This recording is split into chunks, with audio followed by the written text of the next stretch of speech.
in the last election, the 2021 presidential election, in ANT's debut appearance in the national electoral cycle. Ladies and gentlemen, I welcome General Muntu to greet the audience and the viewership, and we'll be moving in right away. General. Thank you, Councilman, for hosting me today. Good evening, dear viewers. We thank you for putting aside time to be part of this conversation. Yep. Thank you very much, General. We'll be going right into the gist of why we are here. We will start from the most recent experience of what's going on in the NRM. Backstage, we were discussing bits and pieces of it. What are your feelings on the NRM primaries, 72,000 village structures? What are your feelings on what is happening in the primaries at the moment? It was marred with a couple of violent situations in places like Zimbabwe. What are your feelings on what's going on? I don't have this full story yet. The feedback from all over the country. Yes, there were areas which experienced violence in the process of their primaries. I think I saw like Zimbabwe, Isinjiro, looks like in Ruwero, Ngomas areas. I don't know whether it is going to be like the outcomes of last the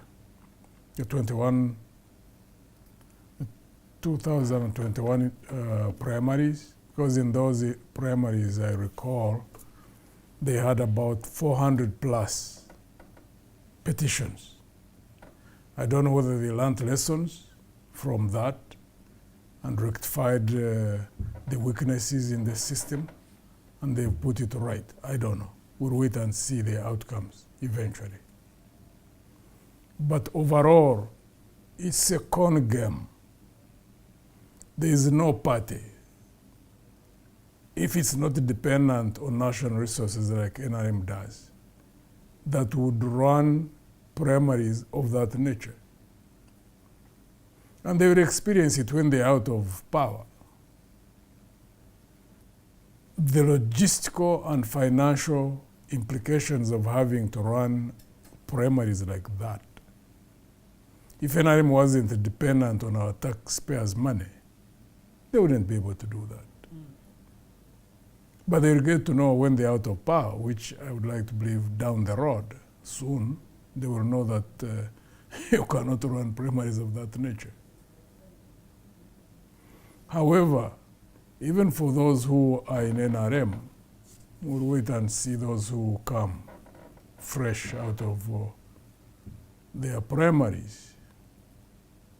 I would like to believe that a significant number of them know for sure that there isn't much they are going to change. Like the many who have been in parliament wouldn't really change much because every subsequent parliament happens to be weaker than the one before. The most, I think the parliament which really had strong leaders was the 6th and 7th. Subsequent to that, it's kept on getting more and more watered down in terms of leadership, in terms of the culture itself.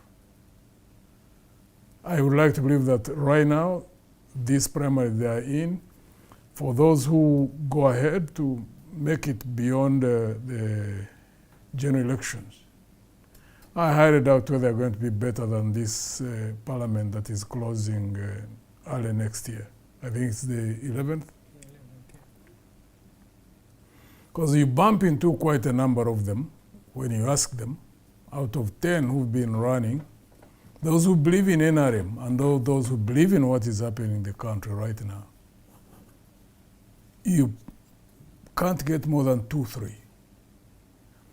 Which means that the 7 or 8 are there simply because there is a belief that when you go through NRM primaries, you'll get heavy funding after that in the general elections. And you'll also benefit from the manipulations of the regime through the use of the national state security apparatus. They'll be operating in your favor, and also the money that they are given, again, which is taxpayers' money. So many of them are attracted to go there because of that, but it's not as if they are going there to change much. And as the saying goes, a fish rots from the top. Until the top is changed, whatever changes happen down, I don't think they're going to mean much. But it's good that this exercise has ended, so let's now roll out and go to the general elections. Because we're also organizing, and one hopes that the population itself recognizes where their interests lie and how they can be fulfilled. Because many of them are old, they're mature, they need to know the experiences of the past, most of the areas which massively turn out or where manipulations happen because of money, and people get influenced to return NRM MPs. The population needs to look at the performance, for example, of the last parliament. Are they satisfied with the performance? If they are not satisfied, they should know that the only way out of this mess is to support the change or the forces of change in the opposition parties, do analysis of the parties that are in the opposition, and then support our candidates. So we can change the environment in this country with the support of the population in a peaceful way. Because when they don't do that, then they'll be participating voluntarily and consciously in what could happen down the road.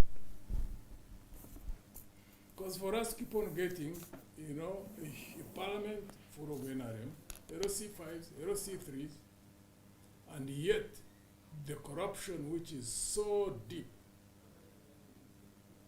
the misallocation of resources, the stealing of money, and therefore people don't get services.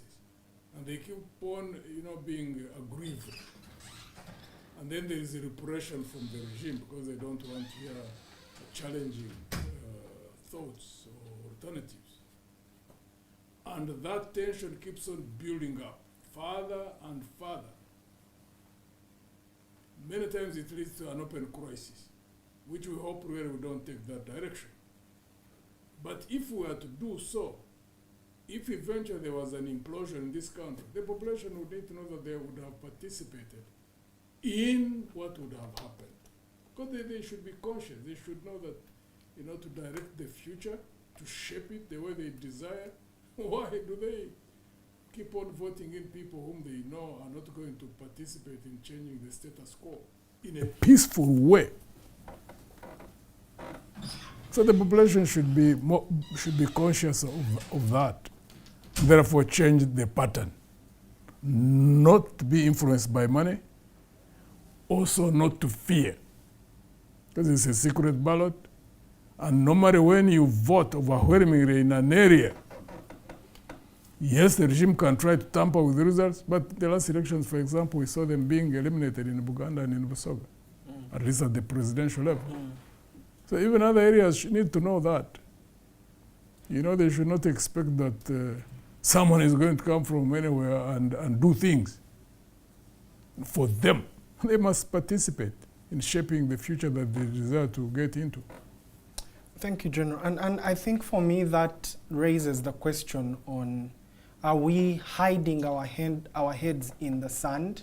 Because when you look at the numbers for the NRM primaries, for instance, they had 72,000 village polling stations, so to say. Yes. So you have the NRM represented in 72,000 villages. That's even more than the 35 of the Electoral Commission. Yes. Yeah. You have them claiming that they have a register of 18 million voters. That's the total number of voters. Of registered voters in the country. Yes. So again, yes, the irony is notwithstanding, are we refusing to acknowledge that the NRM is actually still a mass party and that we are failing to recognize the weaknesses within the opposition structures. For instance, you are on record and you are famous for preaching the gospel of grassroots party structures. Yeah. But you have had about 5 years now since you parted ways with your colleagues in the Forum for Democratic Change. Have you built enough structures within the NT? Does the NT or anyone who believes in the NT have a chance? Do they have a chance to believe, or do they have a chance to take when the general elections come that these structures are sufficient? Or are we actually just ignoring the fact that because of state apparatus, as you noted, because of the resources of the regime, there is not a way you can dislodge the movement because it is still a mass party? You see, there are two challenges that we are faced with as a people, as a country. What has just happened, and what has happened a number of times, is a massive con game rooted in deception. First challenge is leaders. Because the masses of people, they are calling it a mass party. Those masses, most times, when they are not well led, when those who are meant to be leaders, basically shepherds, it's like sheep. Mm. If a shepherd starves the sheep, uses the resources which are meant to feed the sheep,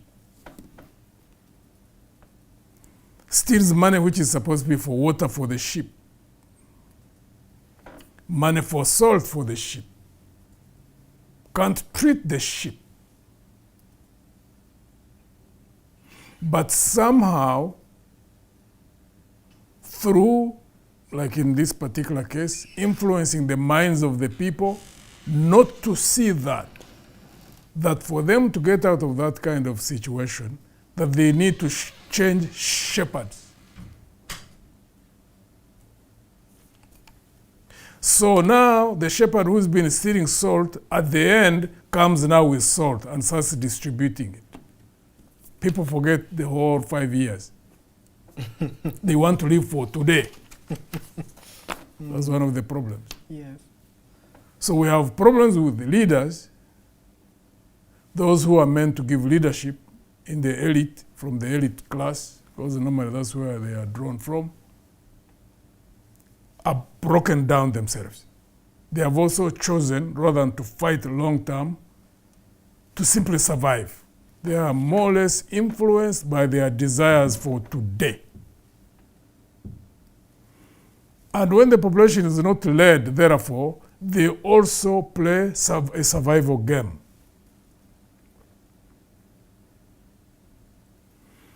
And in the process, like now, they've been getting handouts from most of those who've been running. And they also get handouts during general elections. And most likely, in the past, this time, as we keep on, disseminating information, trying to conscientize them, one hopes that they can shift in their thinking, because that happens also. We've seen it happen before, and we hope that's what will happen even this time around. But by the patterns of the past, when they're influenced by their needs of today, and therefore are overwhelmed by the literal money which they are thrown to them, 1,000 shillings, 2,000 shillings. Those who are coordinators at a higher level, some of them 10,000, others maybe 50,000. Then the topmost, those can get a few millions here and there. They go along. And then for 5 years, they lack services. Many areas. Got hospitals, no drugs.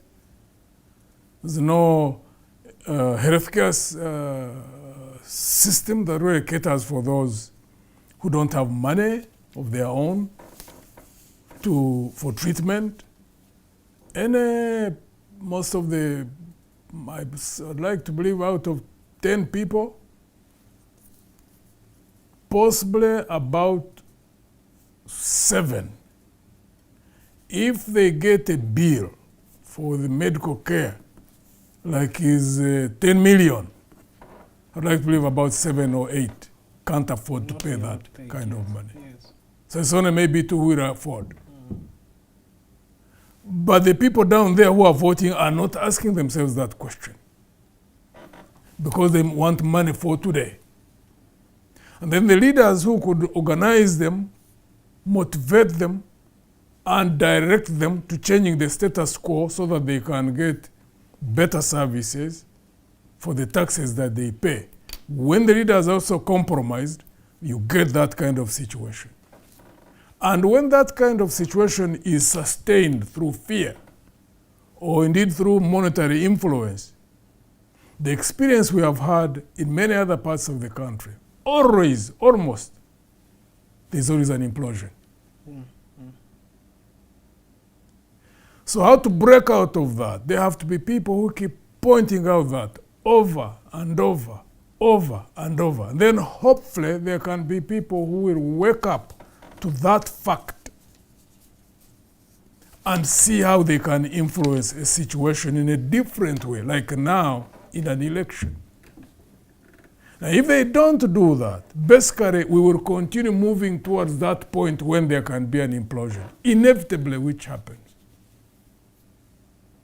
So the other issue that we'll have to keep raising is, look, people who really want to see change and change in a smooth way, don't give up, even when you look at the situation as it is. Keep at it. Invest in those who stand for the alternative governance, like we are. Look for a party which you believe in, to which you subscribe in terms of ideals, in terms of principles and objectives, in terms of values. If you find that a party has got what resonates with you, invest into it. You ask a question, said 5 years. Yes, politics requires resources and logistics. We put in our effort to the extent, to the full extent that is humanly possible. And we went to areas within the means that we had. But there's a limitation of resources. First, we don't get financing from the consolidated fund. We didn't have any member of parliament in this particular parliament. And now the Minister of Justice has said you must be a member of IPOD to get funding. Well, they want those who are in parliament to bow to the wishes of the regime. We are not there, so that's not something that they're able to suck us into. But it is wrong, because parties should remain with the independence to determine what to do. Yes. But then coercion being the style that they use, they are going to try to coerce those parties. I don't know what the parties are going to do. That's where the citizenry comes in. Because like for us, if we had resources, there is no way we would not have completed the whole country. And all the areas we went to went sub-county level. It was worth it, because wherever we would get people who would listen to our message, the people with whom the message resonates, and then we would get those who would join the party. Now, people are used to massive, turn-ups, mostly like rallies, which to us we weren't caring about when we were building. That comes during campaigns. Even when you have campaigns at the end, when you're going to an electoral exercise, you need to have the infrastructure. And that infrastructure, there are not many people, because in our case as a party, we need just 23. At the village, at the parish, at the sub-county, district, and national. Not just the numbers, even those 23. We would be looking for people who care for their people, for communities that they come from, in which case whom they'll be giving leadership, and also care about the country. Even in areas where you don't get 23, because even if you get just 10 at a village, at a parish, at the sub-county level, constituency, and district, that becomes the focal point the fulcrum around which party activities can be conducted. And they can be effective agents of influence, actually more than us who are at the national level. That's what we would keep telling them. Because you can imagine, if you have like 10 good men and women who fully understand the principles, the objectives, and the ideas and values the party stands for, and are able to communicate that. They live with these communities. They're the ones who are in the trading centers, they're the ones who attend weddings, they're the ones who attend burials, they're the ones who are in churches and mosques. When they are effective and well trained, they'll be looking for opportunities and they'll be speaking. That's how you change society, downward up. Now imagine at the national level, even if you have leaders at the national level who go down the grassroots, there are 11,000 parishes. There are 72,000 villages. There is no way you can have the people at the national level, for example, go to 72,000 villages. It's just almost, because if you get 72,000, divide by 360, the number of days, and then you find if there is one team that is supposed to go around, it will be more than 10, 15 years for them to reach every village. Same thing parish. But those who are the parish and sub-county is about 2,000 something. Maybe now someone told me who checked out, I think they have closed 2,800 from what I understand. The people who are there and constantly in touch with the population are the agents of influence for an organization. That's why we'll keep focused on that. 2, they would become the agents of transformation once a party gets into power. They're the ones, once they are well trained and live the values of the organization, they are the face of the organization because they are the ones constantly in touch with the population. So the question is the internal communication framework that you establish, or channels of communication that you establish, to ensure that you get to know at the national level what is on the ground at the village, parish, sub-county level. And then you discuss, one, the challenges on the ground and the views that come therefrom. You process that, you discuss, you determine decisions that, you determine the solutions to those challenges, and then you communicate them down. And then once you communicate them down, that's what the leaders at that level who go to those places that I've talked about, burials, churches, mosques, weddings, and all areas where they go, fundraisings, and they keep communicating those messages. That's the only way to transform a society. We're still focused on that. We have stopped it now because we are going to the electoral process. Now we'll be communicating through candidates and the areas where we had those leaders through the leaders. And then immediately after elections, we continue with the exercise. It is our intention to build a party which is rooted at the grassroots level. That's one thing that we are not going to let up on. Thank you. Much as we had impediments because of resources, again, very soon we'll be reaching out to the citizenry, talking to them, to see if they recognize that they are the ones who can shape the future in which they want to live. And therefore get on board, support the parties in terms of financing. Because even as we go into election, the parties are going to be having candidates. The NRM candidates are going to be financed by the regime from our taxes. Everybody is going to finance NRM. Because right now we don't have any alternative to that. Because the institutions that would be able to check abuses of power, abuses of how taxpayers' money is used, have been so weakened and compromised, we have nothing we can do about it as of now. So they use our taxes to support their candidates. So to change that, the population needs to understand that, okay, so how do we change that? Then support us. Those whom you believe have the capability, have the focus, have the discipline One, to dismantle the regime, but also when they take power, to do things different. And that's why we would need to field candidates at local levels so we can take the grassroots and also at the parliamentary level so that we can influence decision making at the parliamentary level. And that's why we need candidates, those with whom our message resonates, to get on our ticket, even in the areas where we hadn't reached.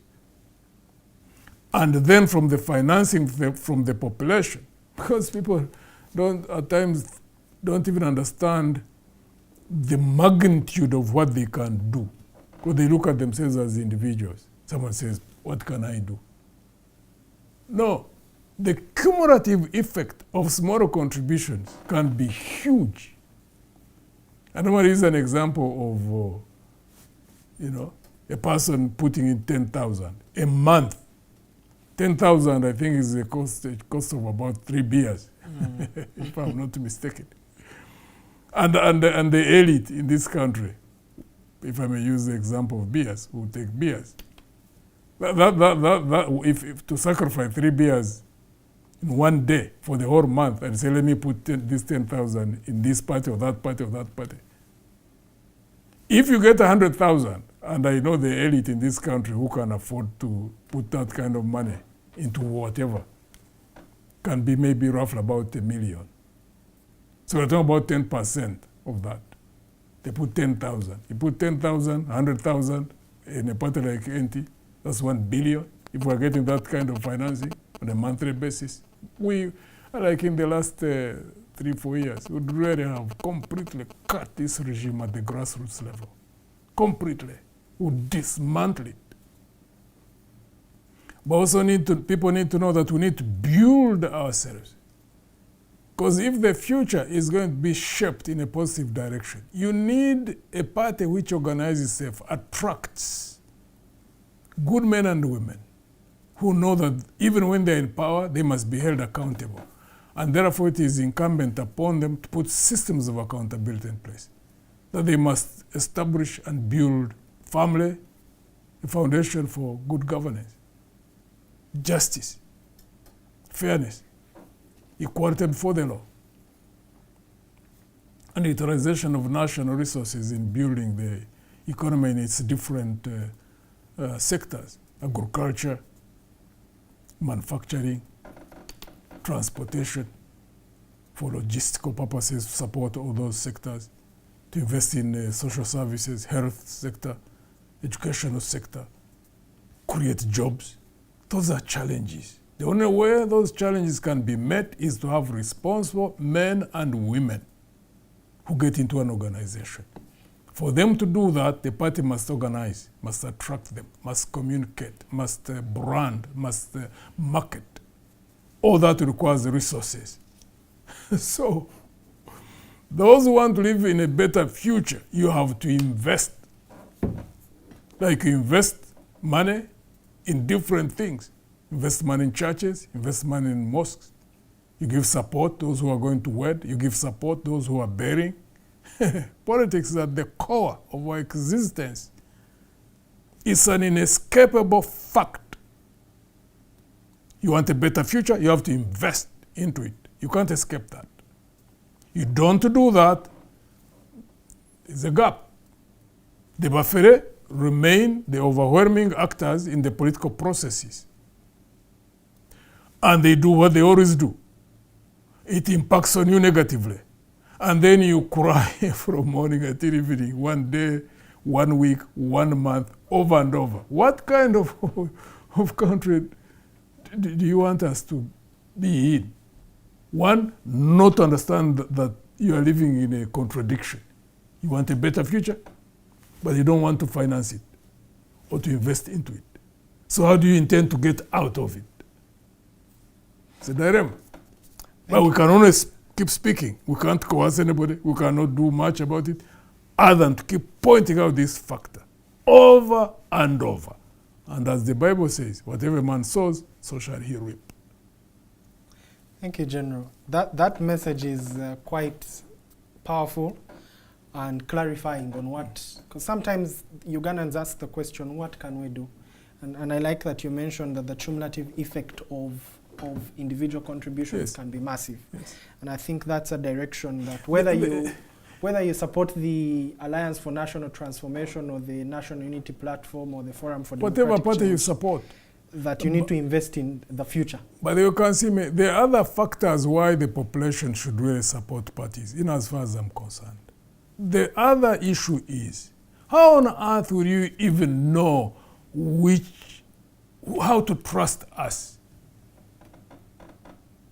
Because whatever we do, for example, once money is raised, the manner in which we utilize it, the manner in which we account for it, would indicate that we are either responsible or irresponsible in managing resources. If we would not be able to manage little, how on earth would you expect us to manage the much that we would find in government?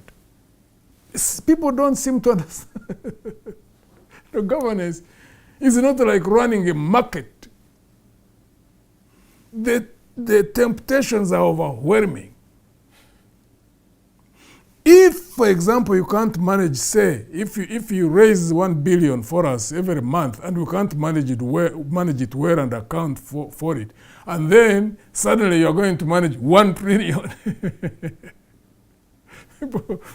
People don't seem to understand. So to me, if the population wakes up that fact, it's not only for today, but even as we go in the future, then they would be able to say, okay, these people are disciplined. We're giving them resources, and this is how they're utilizing those resources. Therefore, we can trust that even when they get into power, this is how they manage our taxes. That's the second aspect. The third aspect, people seem to not understand that we are not an island. We are part of the global dynamics. Not only us in Uganda, but basically the whole African continent. People who should be scanning what is happening on a global scale, literally all other developed, countries and continents are looking at Africa because we have huge amounts of natural resources which are required by others. Mm. So if you don't invest in building parties which one recognize that, and therefore would be a bulwark against anybody from outside who would want to manipulate our governments because they want weak governments. Weak governments are easy to manipulate. And resources to be taken, almost at,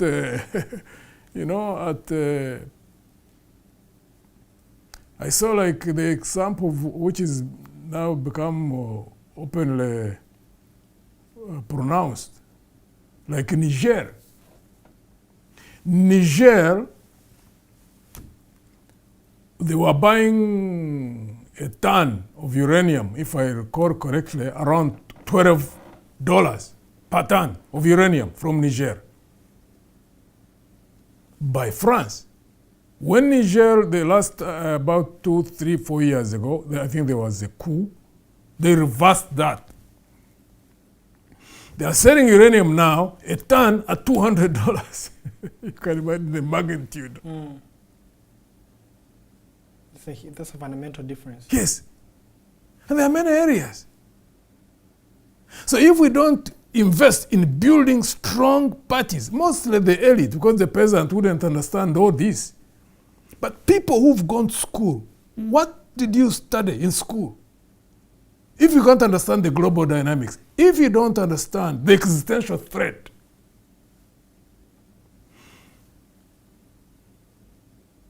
there is no free lunch in this world. As is said, you never get what you deserve. You get what you negotiate for. Young people are crying out for jobs. How will jobs be created unless there are robust economies? How will there be robust economies unless there are people who even understand how to create an environment in which jobs can be created? How will they be there unless they are well organized? How will they be well organized unless there is financing from the very population that wants to shape a better future. How can we live a disconnected life? We desire better things, but we don't understand how even to get those better things.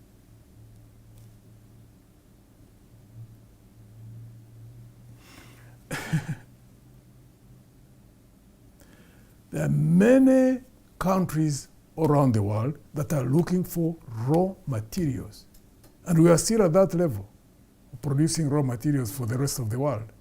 And I can tell you that many would want to see us remain weak. General Museveni has failed in one thing, to strengthen this nation. They are going to write a manifesto and put their kilometers of roads which they have made, put there how many bridges, put there how many households have got clean water, how many have got electricity. That is crap. Every society needs that. But those should be facilitating a people who are strong. So even if you do all that, when the people are weak, you have positioned them for destruction. Because weak people make weak nations. Weak nations become vulnerable to external forces. So when you weaken people because of your own domestic considerations and calculations, because you want to dominate them, but you have weakened them, and he's on his way out. I've said this before. I keep repeating it until hopefully it sinks. You leave the people who are that vulnerable, because if you can buy people 1,000 shillings, 5,000 shillings, and the leaders at 1 million, the members of parliament 100 million, what about that one who wants you to be weak so that they can go and buy whatever you have at like they were doing in Niger? If you don't have strong men and women in an organized manner, in this case parties, and they're in government, and they're able to withstand that manipulation from the outside, you are vulnerable. If you are vulnerable to 100 million shillings, you're going to be even more vulnerable to $500,000 or $1 million. And then you get people rushing to run on the movement ticket. What kind of human beings do we have? Not just in this country, but when you look even across, General, the people who want to influence the future have to stand up. General, I'm afraid I have to cut you short on that passionate imploration of the people. We just need to move to the next segment for the sake of time. I'd like to encourage our viewers and listeners to call in the studio in the next few minutes. We'll be taking calls. Our numbers for the studio line are 0700 999 054, 0700 999 054, 079 11 46762. I repeat, for the Airtel 0700 999 054, for MTN 079 11 46762. Please feel free to call in and we will take some of those calls and ask General some questions at the top of the hour. But I just want to move on to something else. As we've been handling the issue of structures and why people should invest in the party and other parties across the board, I'd like us to discuss the question of opposition unity, General. Recently, the NT signed a memorandum of understanding with PFF, which is affiliated, of course, to retired Colonel Dr. Chiza Besigye. There's a lot of questions around that, of course, because the members of PFF are largely former members of the FDC, people with whom you, in a sense, broke ranks. What is the thinking in that MOU? What has changed? Why should people believe that you guys can work together now? What's happening that we need to consider in terms of opposition unity? And perhaps it will then lead to the next question in that sense as well. Is there a hope of the ANT working with the National Unity Platform at the grand scale? One, we more or less came to an understanding between Alliance for National Transformation and PFF, and signed a memorandum of understanding around the electoral process with a view to exploit the possibilities of fielding one candidate at every level, so that wherever NT has a candidate and is fielded, and if PFF has a candidate, then the PFF candidate would stand down. In other cases where PFF candidate can run and an NT's candidate can stand down, where there are two. But where there is only NT, the NT would go ahead and run. Where there is only PFF, PFF would go ahead and run. We are putting mechanisms in place by the CGC, or Common Ground Council, where there are 8 representatives from each side. And then would work together in areas of how to influence the electoral process. We'll be meeting with the Electoral Commission and other agencies that work in the area related to elections to see how we can influence the direction of this electoral cycle. Also to work together or apply common effort in vote protection. And then we'll do a review after that, which would determine in what other areas we could work on. Now the past is the past. We had contradictions in terms of strategy. To us, we believed that even if you have disagreements, even if you reach a point of separation, like there was separation, if you find that at this point in time, the challenges facing the country are so huge, and also recognizing that the country first is larger than the parties, the country is larger than us as individuals, the interests of the people are paramount. And 2, learning lessons from the past. 1, we don't think that disagreements should lead to hostility between individuals or even between parties.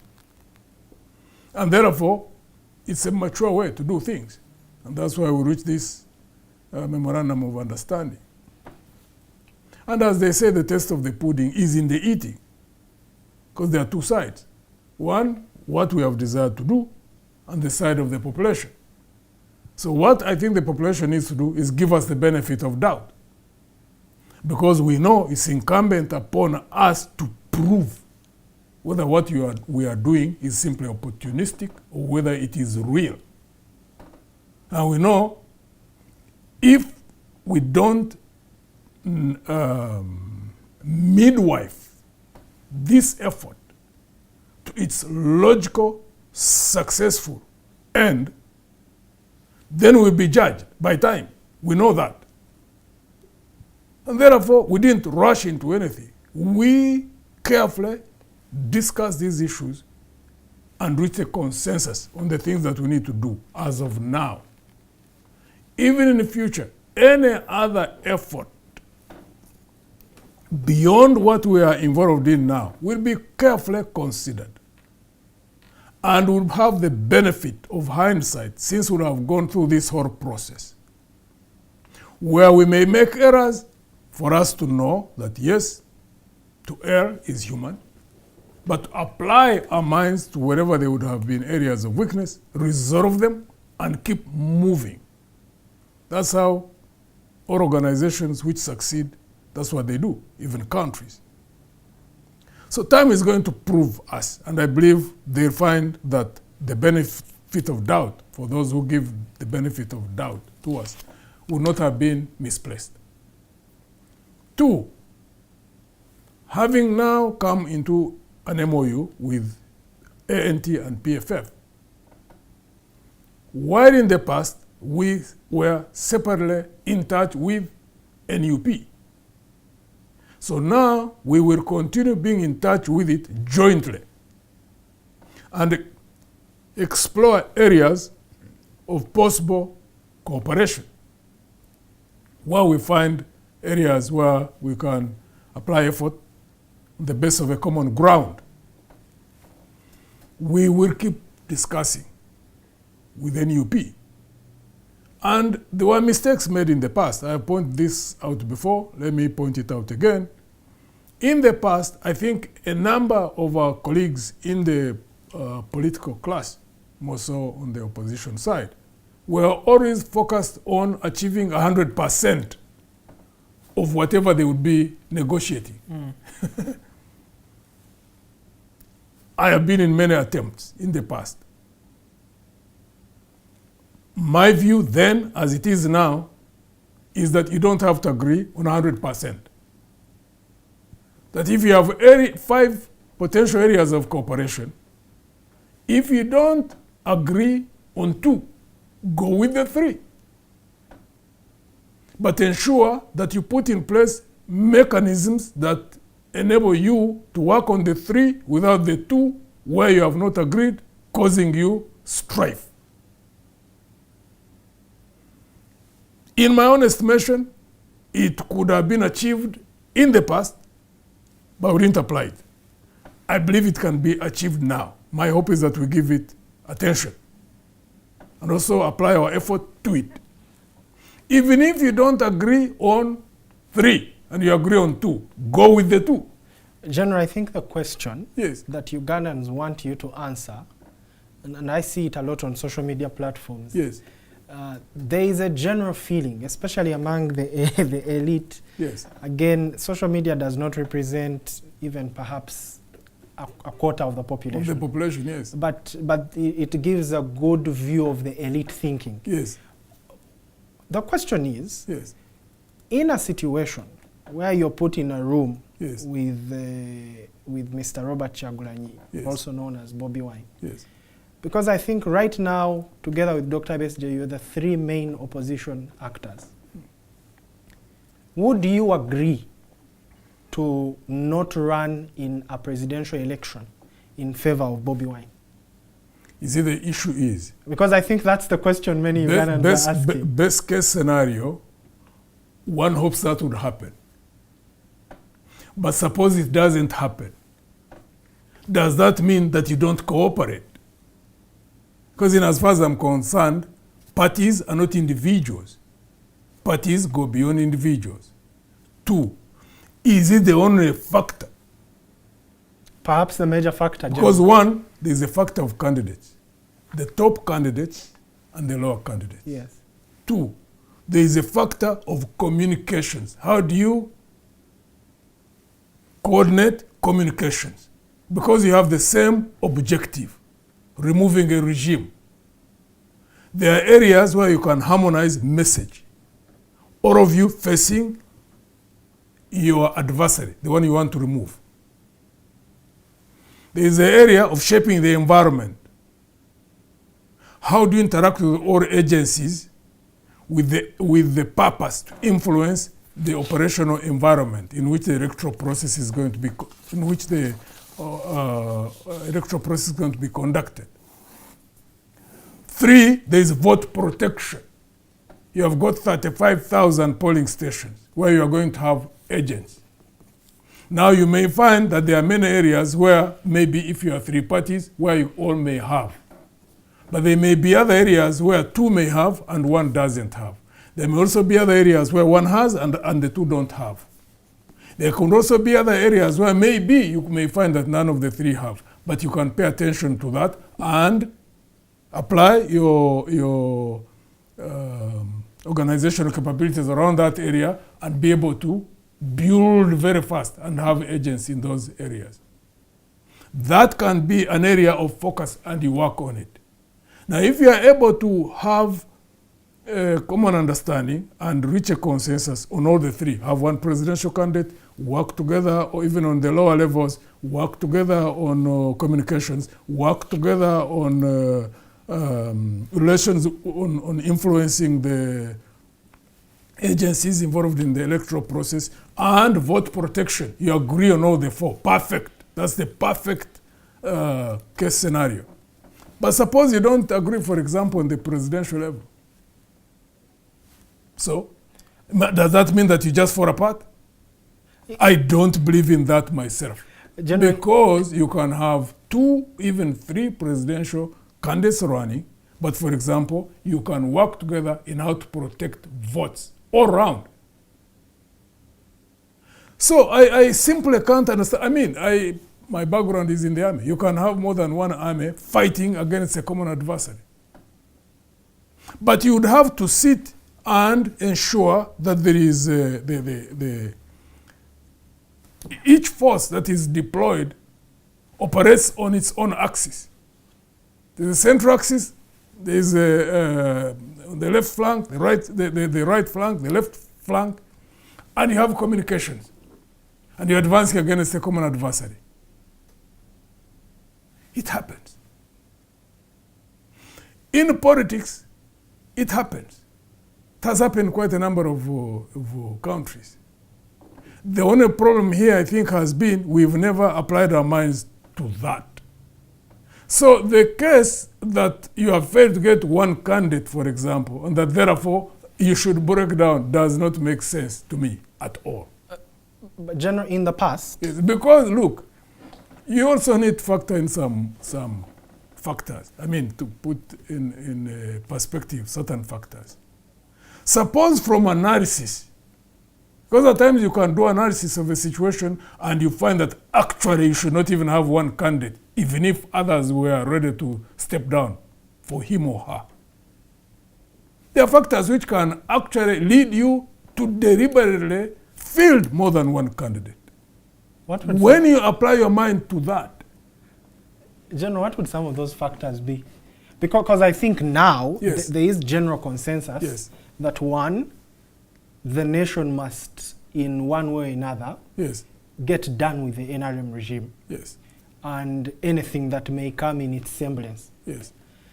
And there is a thinking, again, that from at least the last election and the manner in which at least Buganda voted, yes. that the people who represent the realistic chance are the National Unity Platform through Bobi Wine. Yes. What would be so difficult about agreeing yes. to field Bobi Wine as the joint opposition candidate for yes. president, and with support coming from people like yourself, especially for the base you represent? Yes. Because you represent a base of voters in this country. Actually, when you hear them talk, yes. they say things like, if I'm not voting for General Muntu, either I would rather not vote, yes. or I would rather vote Museveni. Yes. I've had people say that. Yes. So wouldn't it be helpful to get somebody who has a realistic chance of beating the incumbent in an election, yes. field them and put your entire weight of support behind them, as you've done in the past with Dr. Besigye? Yes. What in the previous elections, for instance, and in the aftermath of that, what has been so difficult or disturbed or complicated about having that conversation so that we can prepare the nation for it early? One, many of the people who do analysis seem to not put into consideration the fact that even when actually, in reality, there has never been one candidate, that the voting population always rallies around one candidate, even when there is more than one. Correct. So I don't know why people end up throwing themselves in a spin because there is no one candidate, because eventually, anyway, they vote for one candidate. So why they pay more attention to that, to the extent that when there is failure to have one candidate, that the rest break down. I don't see the sense. I don't even see the logic. Because when you create a vehicle to fight against, an entrenched establishment, the sustenance of that vehicle and strengthening it further for a continued fight, to me, is the most critical factor, even more than the individual. Because eventually, anyway, people rally around one individual. But, two, people need to know people are influenced by different factors to support an individual candidate. True or not true? There are factors. True, yeah. There are factors. People also seem not to recognize that actually there are times when even if you have one candidate, that the candidate, for example, who steps aside cannot rally the people who were going to support him or her around the other. People seem not to recognize that. So how do you deal with that? Because they would have been influenced by certain factors, at times demographic, at times emotional, most times emotional, actually. Most times emotional. Sadly. Sadly. Yeah. But it's a fact. So when you are designing strategy, you need to recognize that. Two, you can have you can have actually 2, 3 candidates if they are so well coordinated. If the sides are not driven, if the sides, most of the support base are not driven by emotion, they can literally act as if they were one.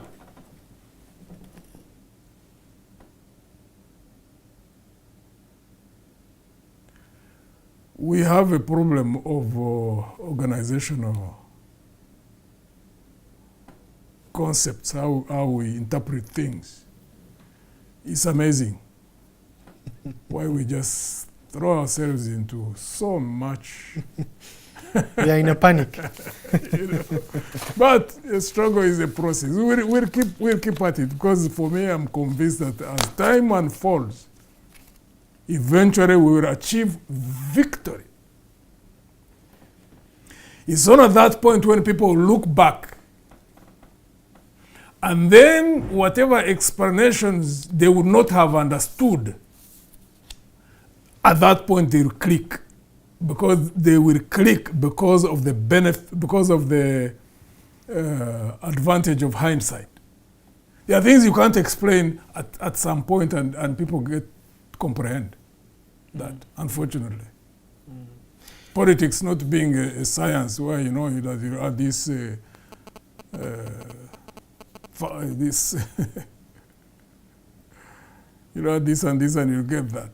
Yeah. You know, it's unfortunate. There are many nuances at play, really. Yeah. And unfortunately, it is at the center of our lives. It's at the core of our existence. Yes, yes. And yet it is not clear. It's not. So what I hear you saying, generally, is that there are discussions to have a more comprehensive manner of achieving opposition unity, so to say, both prior, during, and after the elections. Yes. But I'm also seeing that there are still a number of contradictions, even within opposition actors, that we need to harmonize, to be able to have the same message at least. Well, you know,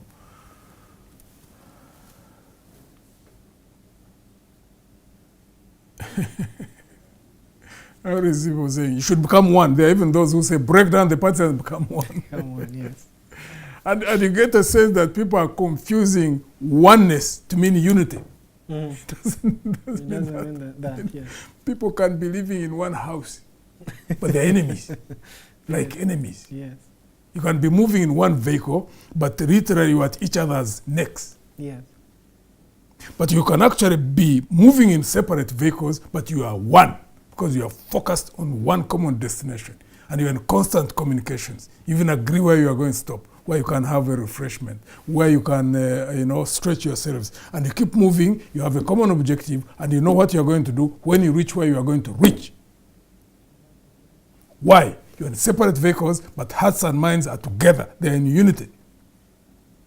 But people they're influenced more at the physical things, the things they see with their eyes.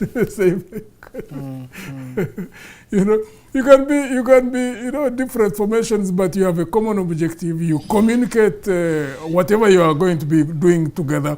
You apply it. You apply it in unison. Everything you do is in concert. Yes. Yes, you can do that. So it's the minds that the most critical thing. But maybe through practice, as people see more and more experiences and more examples, hopefully, people will learn lessons. Okay.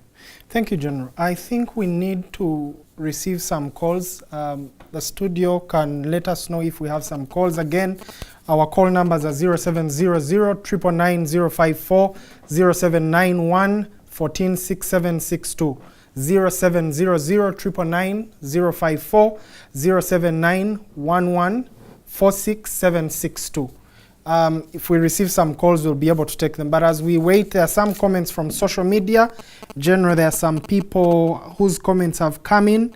I see Muntu wa Uganda on X saying Muntu is calm and capable, given his experience in the military too, but it is ambition driving him, nothing else.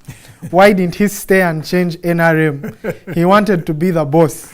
Sadly, we may lose his ideas because it's a slim chance of success. We have Patrick Nobleman on X saying, how can I be a flag bearer for the Alliance Party in Bukoli Central, Namayingo District? General, I think that question you can answer almost immediately. Namayingo District. Okay, he needs to get in touch with our coordinator there, James Ouma. James Ouma is the coordinator in Namayingo District. Or if you have a phone of Honorable Dan Ogalo. Honorable Dan Ogalo is one of the eminent persons within the party, but coming from that district, he'll be able to connect you to the relevant offices. Okay, Patrick Nobleman on X, please get in touch with John Ouma. James Ouma from Namayingo District, or the Honorable Dan Ogalo, who would be able to connect you. We'll be taking calls now. Please state your name and where you're calling from. Yes, hello. Thank you. Please state your name and where you're calling from. Hello. Hello, we can hear you loud and clear. Please state your name and where you're calling yes, from. Yes, I'm Muntu. Please go right ahead and ask your question. Yes, I have an inquiry on the issue of different forces advancing the same adversary. Yes, please go right ahead. Your name and your name, please. Just like General Muntu had said, they can have different forces advancing the same adversary. My inquiry is, who will be controlling the communication between them, between the forces of change? And number two,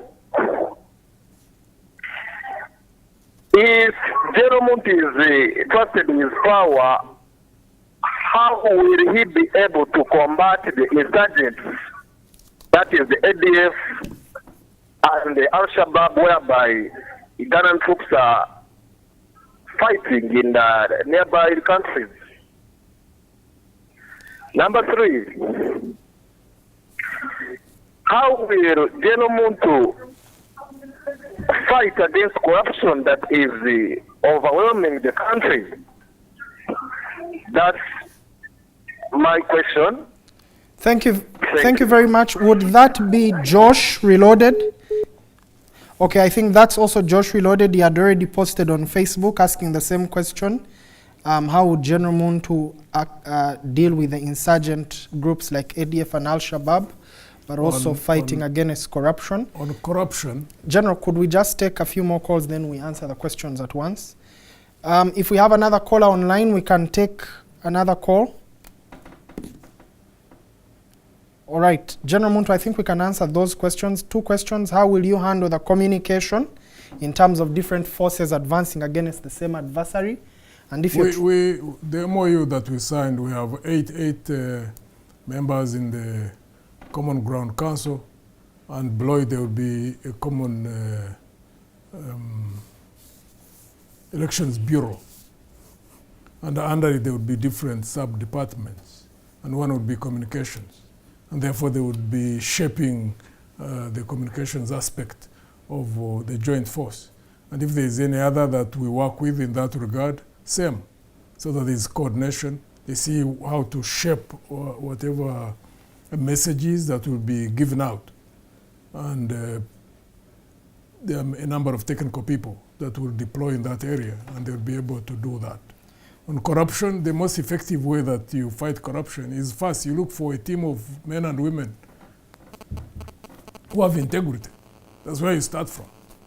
And if there is a leader who is incorruptible and then puts around himself or herself a team of leaders who have the same inclination, who want to fight corruption, that's the best start. General, and, I think the techniques is that you also invest in the investigative organs of investigations like police, CID, and then you ensure you motivate them, you train them, you equip them. You do the same thing with prosecutions department. You empower the court systems. You purge all those areas of corrupt people. You ensure that those who are not corrupt are the ones who are in it. And then you lock up people through that process. You know, trial. You don't use any other route. And then once people know that the moment they are detected, that is a good investigative agency, they'll be thoroughly investigated. And the prosecutions department has got the best motivated professional prosecutors. They prosecute, and the judges are not corrupt, and they are able to deliver sentences. And people know they are going to end up in prison. Thank you, Once General. you have 1, 2, 3, 4, 5, others fear. Thank you, General. I have to cut you short so that we can take a few calls online. Okay. Hello? Yes, please. Please state your name and where you're calling from. I'm called Ivan. I'm calling from Kasanga. Ivan from Kasangati, please ask your question. First of all, I want to thank you for always praying to the Supreme Court. Then my question is, hello? Yes, we can hear you loud and clear. Which process are they going to use in case they come on board, or the opposition parties? Which process are they going to use to select a flag bearer? In case the political parties were to come on board. The method we use is consensus. Consensus. Yes. Okay. The method that they use, according to General Muntu, is consensus building, but he will go deeper into that in the next question. We can take another caller online. Thank you so much, Ivan, for your question.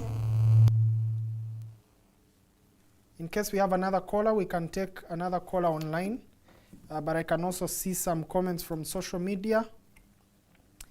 Chiumulo Pauline on X says something concerning General. Unlike NUP, ANT seems to have given up on elites, especially those in Ugandan universities. This month, close to 15 students were erroneously suspended from Chambogo University, including the guild president and guild speaker. But the ANT has never made a statement. Is it just the retirement party? This is Chiumulo Pauline on X. Well, unfortunately, we are not able to make comment on everything that happens under the sun in this country. Please, there are many things which happen. And those which come to our attention, we make comments. There are many times when we are drawn by, I don't think there's even any party which could be able to do that. So Mr. Chumuro, if one thing bypasses us, don't make judgment based on one thing. We have another caller online, I suppose. Yes, please. Hello, how are you? State your name and where you're calling from. Thank you for calling into the studio. Yes, my name is Moses. I'm calling from within Kampala. Yes, please. And thank you for the program. General, we are grateful to have a man like you. I just have a few, maybe highlight a few things and maybe a few questions. Number one, I am very pleased that you were able to stand your ground when you're asked a question about forming one opposition, because I believe as much as we have people trying to overthrow, I don't know whether the word is overthrow, but remove the interim government, they do not all carry the same spirit to help our nation or to impact our nation. And in most cases, many people are not able to see through the facades that are presented by some of the people who are masquerading as opposition in the name of removing the government. But one thing that has stood out with you, General, is that your convictions have stayed true, they've stayed the same. And I think one of the challenges we have is most of the people that have not turned up or showed up on the polling station to vote are actually your supporters. And we have not voted in the name of it will not make a difference. So the biggest question we have for us is, as much as you have talked about the strategy of starting from down upwards, the person who is down is very unreasonable. You've also highlighted it, that they are swayed by 2,000 shillings, by 5,000 shillings, and they are going to change their mind on who they're going to vote. So for me, my question is, how do we influence people who are down the food chain, who are in the lowest part of the ecosystem, who do not really, I could say we cannot reason with them. And I think that is the biggest challenge, that the people, your supporters, the people who believe in you are the elite. The biggest part of the population which does the voting do not really care. They don't care about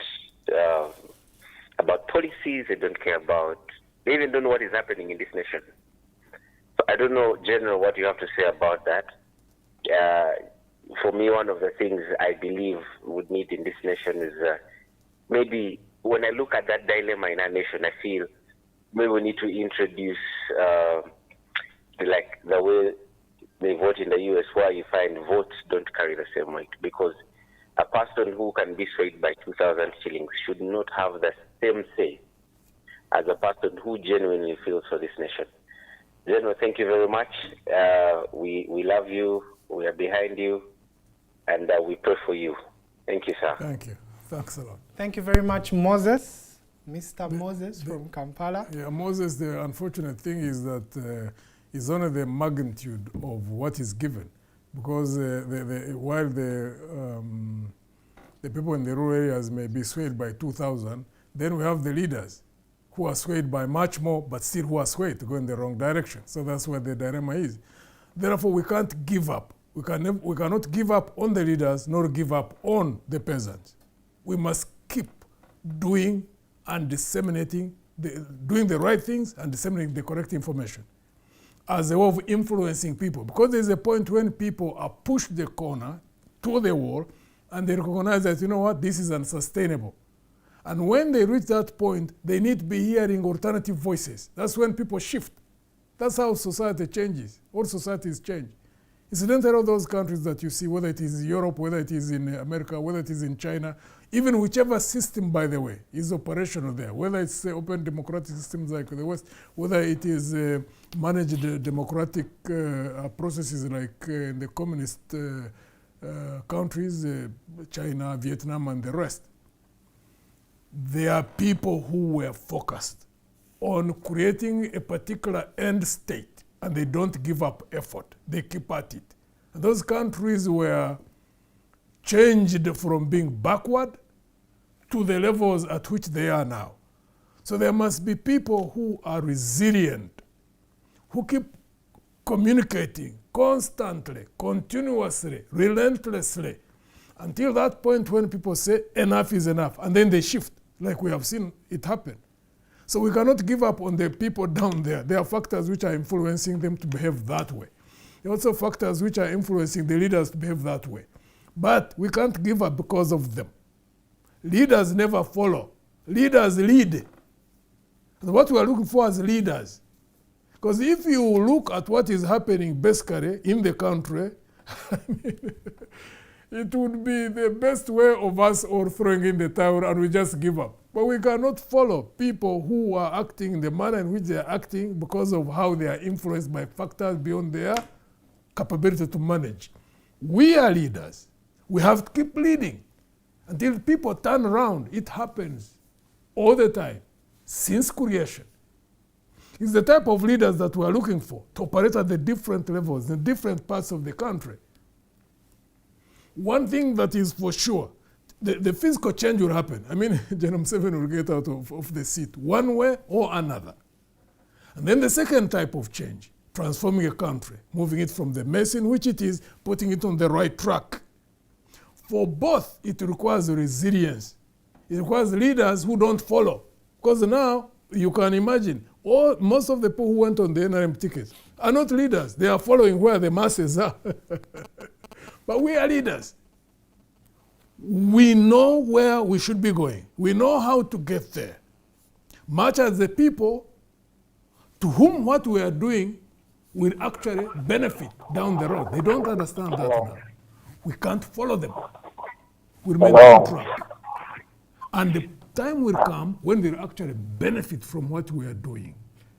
Whether any of us goes down, then the second one gets in. Like that, we keep building, we keep building, we keep building until we build a critical mass.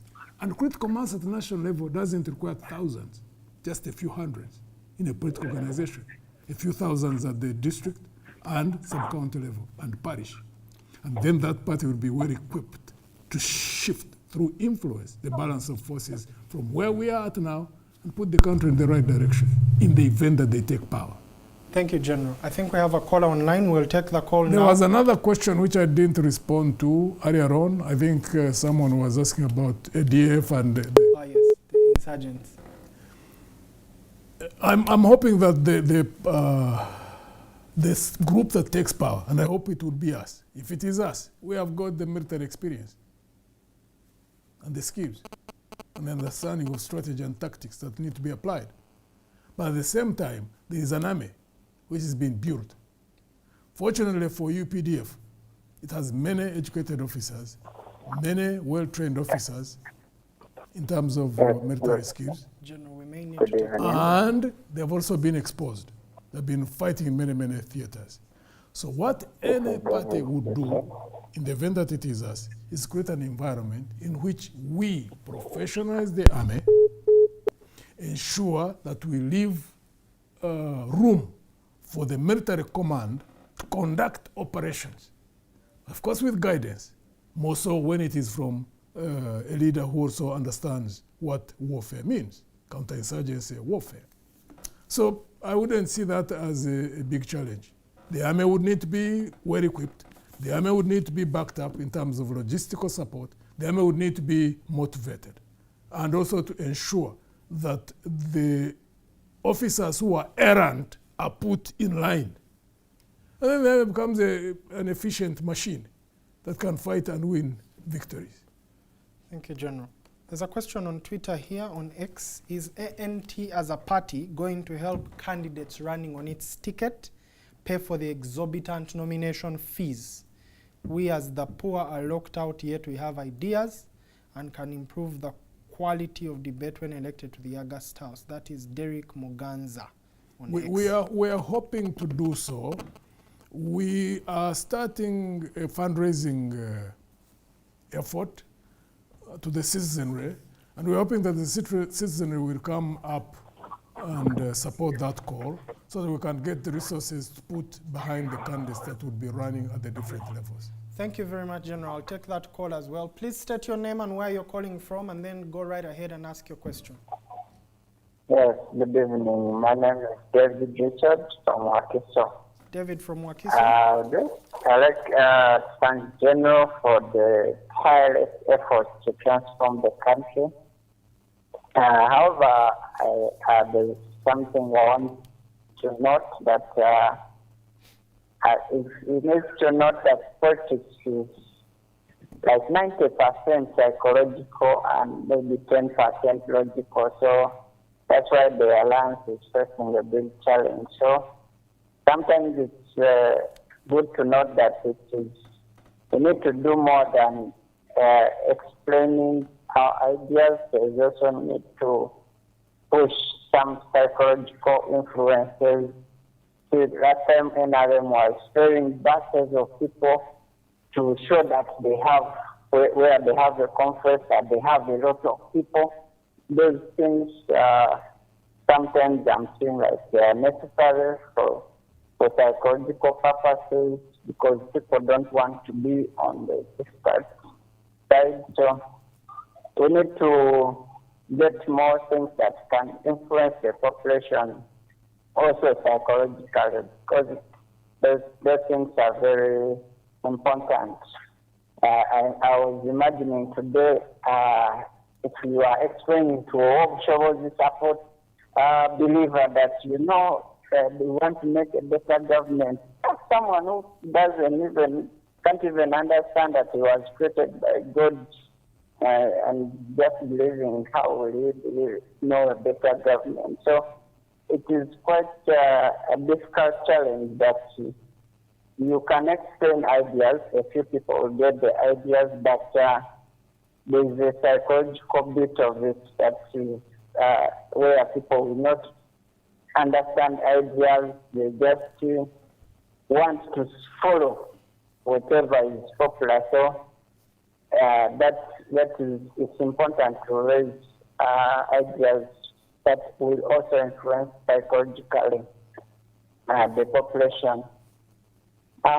Thank you so much, however, for the tireless effort, and we will always do anything to support this effort because it is worth it. Thank you very much, David from Wakiso. Thank you. The psychology behind the politics general. You seem to be ignoring it, and the population is saying you need to pay attention to that psychology too. Sometimes people, all they need is salt. Yeah, but I would like to believe that they need salt all their lives. So the question is, do they want salt for just 1 week, or do they want it all the time in their lives? So we're just simply explaining to them that you don't even need to wait for someone to give you that salt. That we want to create an environment in which you make money to get salt and do whatever else you want to do. Is an example of a Chinese saying that rather than give a man fish, that teach them and equip them with the skills to fish. That's logical. That is so logical. I wouldn't understand even why people wouldn't know that. Yeah. Right now, there are people who deliberately, consciously, in a devious way, the regime has created an environment where people want to go to one human being to keep begging for fish. We are saying, no, don't go begging for fish. Change the status quo. Let people who have a different organizational philosophy get in. And that's the way we think ourselves. Create an environment, train people, give them the skills, equip them with the hooks. Any day they want to go fish, let them go to the river or the lake and get their own fish. Why not should they be going to one point to look, I'm going to get that fish anyway. Yeah. But and two, when they learn how to skip, they even go and capture or take, any size of fish that they want. Yes. But you see, the problem now, they go and give them this mukene. General, the psychology of politics as well. From their own money. Because the person giving that fish, that mukene, okay. he's not getting the money from his own pocket. Let me take this call and then I'll build up on that. Thank you for calling in. Please state your name and where you're calling from. Good evening. So we should change the psychology of the people. We should not just let them remain Please state your name and where you're calling from. Psychology. I'm called Samuel from Manafa district. Yes, Samuel Eastern from Uganda.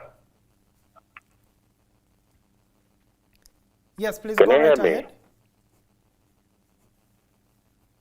Samuel, we can hear you loud and clear. Please ask your question. My question is, I would like to ask the general. We have some upcountry districts whereby our party has not yet sufficiently reached on the ground. Now my question is, what strategies are we going to use right now so that we go down on the grassroots? So for example, yesterday, as we saw, NRM were everywhere, and many people, they think maybe NRM is a final vote. So what strategies are we going to use so that we go to that common person on ground so that we make the party sufficient everywhere? Thank you very much, and greetings to General. Thank you. Thank you very much, Samuel from Manafa. Samuel, okay. From Manafa. Samuel, we incidentally already have a candidate for ANT in Manafa who is running for LC5, Ivan Mori. Samuel, if you live in Manafa, coordinate effort with other like-minded people. Look for candidates to run on LC3 level as chairpersons and the townships. I understand you have about 32 sub-counties. Reach out, because I also understand we already have about 4 people who are interested in running for LC3 chairpersons. So reach out, fill all those 32. There are young men there who want to shape the future. Get to them. Don't be scared by the numbers of NRM. First, are you satisfied with the status quo of service delivery? If you are not, And those who are not, get onto a party that you desire to join, that resonates with your values, that has got values which resonate yours, with objectives and principles that resonate yours, and then get on board. Encourage those who would want to change the status quo, even in the areas that we had not reached so far. There are a number of candidates who are coming up by themselves, who listen to these messages, who listen to messages direct on radio, on TVs, on social media, but also are linked to some of our colleagues who are spread all over the country. That's the best way that we can build.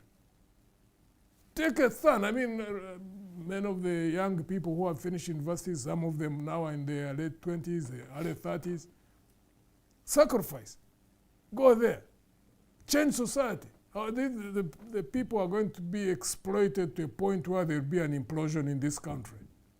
Because someone before was talking about the numbers of NRM.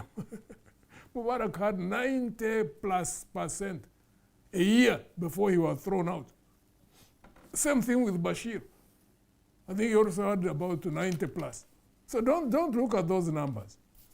There are people who are there simply to survive.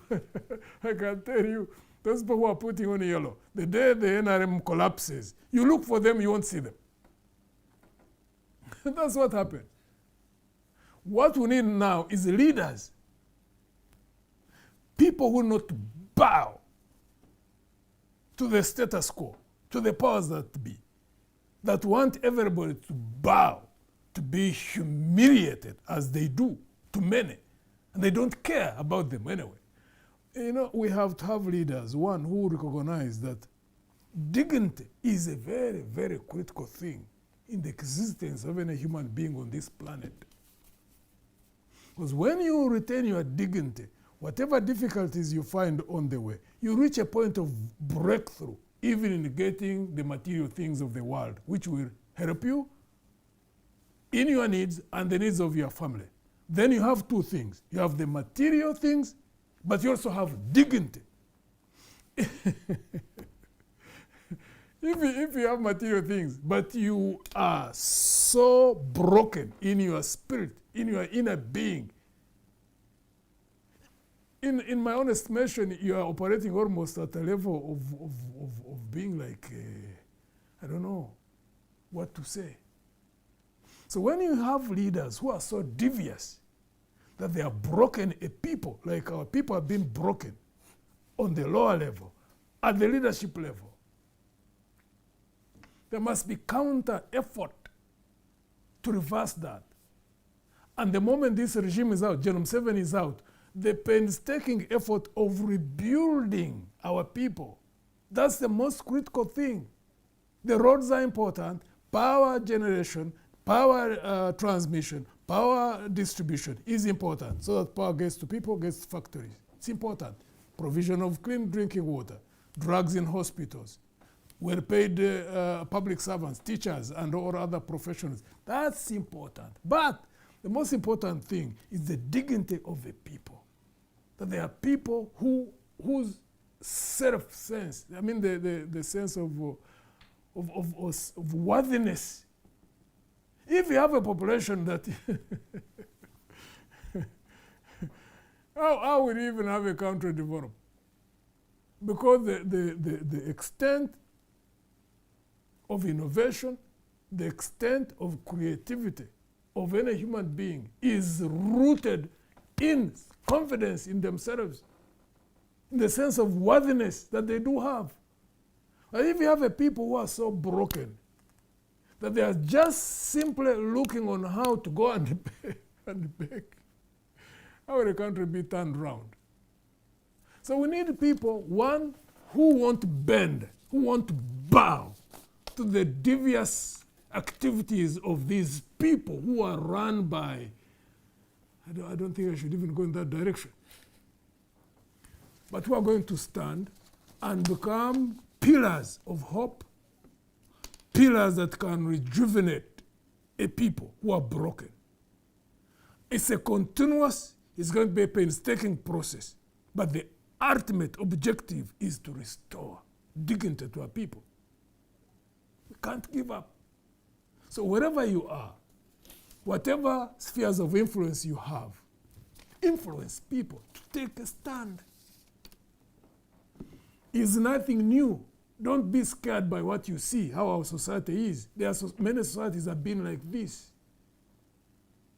But they've been turned around. History is rife with so many examples. Read. Those societies which turned around were turned around by leaders who don't allow themselves to bow to devious machinations, to people who don't care about people.